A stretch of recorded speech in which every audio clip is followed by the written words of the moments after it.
well, let's continue with the way that people invest and businesses also do as well. Now, for businesses game enough to grow and take on debt and risk, one option is to steer clear of the banks and to use private capital.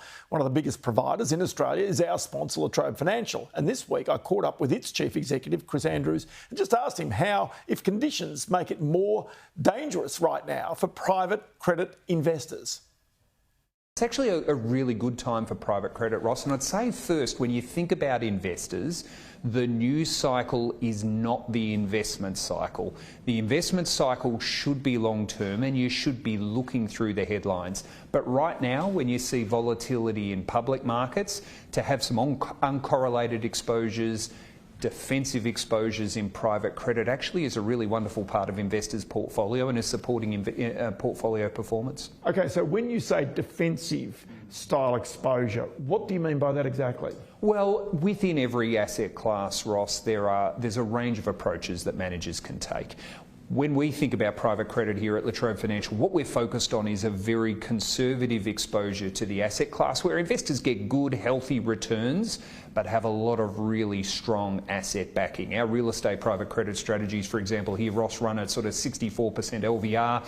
In the US, our US private credit strategies run below 50% LVR. So it's a really strong real asset backing for the investments that we're making. So the really interesting thing about that is whether asset prices can come down.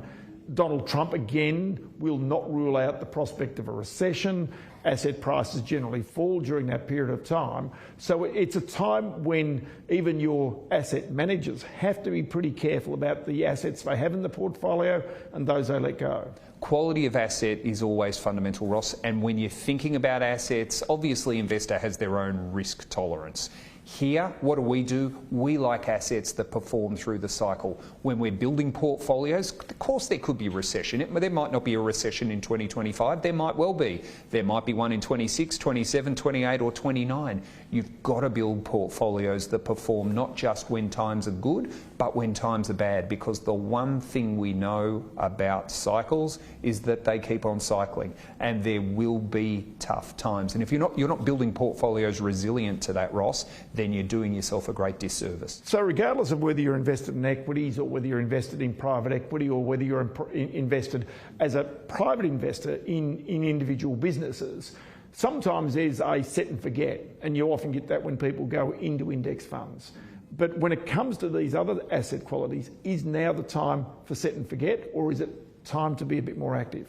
It's a time to do a lot of due diligence, Ross. I'll certainly say that. You want to be checking very carefully what your manager's doing. You want to make sure you really understand what's in your portfolios. As I said before, there's a whole range of exposures that investors can take to any asset class, and you might find your manager's taking on more risk than what you expect, or maybe what's on the label. So you do, for every investor, you want to be taking a really careful look at what's under the hood with your manager. So that also becomes real in Australia, given the fact that corporate collapses, some of which is a bit of a hangover from the COVID years, those corporate collapses are now at the highest rate that Australia has ever seen. But it's in the SMR business area in particular, the SME business area in particular, not necessarily in terms of larger companies that we're seeing with big collapses. Yeah, we're still not seeing a widespread credit issue in Australia at the moment, Ross, and certainly when interest rates went up by nearly 4.5%, we were sort of preparing. We were battening down the hatches and expecting for more difficult periods.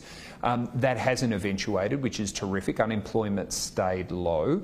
That's given borrowers, corporates, individuals an opportunity to reset their finances and reset their financial positions. So we feel like Australia starts this next 12, 18-month period in pretty good shape, but there are still those fundamental problems, and the fundamental problems of productivity, the housing shortage that we've got that's causing a housing affordability issue, real income going backwards for the last 2 years. Those issues are really structural, and frankly they've got nothing to do with Donald Trump or what's going on in the United States. They're issues that we in Australia have to address in our own right. I was going to say that you can see even this week that you've had the Treasurer out basically saying that we can't take for granted that the economy is going to bounce back. There are signs it is doing so right now, and even consumer spending picking up.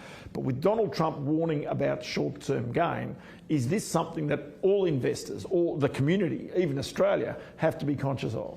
So what Australians and investors need to think about really deeply, Ross, is that the temporary ups and downs of the market cycle, they'll keep on going. As I said, the cycle keeps on cycling. But what needs to happen is that we need to get some real engines of growth back into the economy. We need to get productivity growth. If we don't get productivity growth, we are not growing our wealth as a nation. And there will be moments when the economy's up and there will be moments where the economy's down. But without productivity growth, we're going to be stagnant as far as the eye can see. But that goes for your businesses, even that you invest in, to energy policy, to industrial relations policy, to tax policy.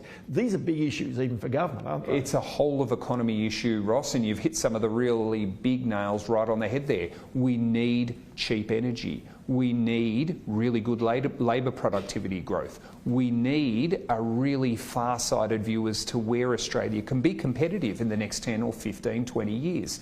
Southeast Asia is going to be an engine of growth for Australia, and that's a real focus area, or it should be, for the Australian economy. But think of our North Asian trading partners. Our three biggest trading partners, China, Japan, South Korea, they're going to lose 180 million people, net population decline, over the next 25 years. If we don't find other sources, other markets, we're going to find ourselves in a difficult spot in the next 10 or 15 years, which is why we say, over the long run, productivity growth is the most important thing for the Australian economy. Chris Andrews, always good to catch up. Many thanks for your time today. Thanks, Ross.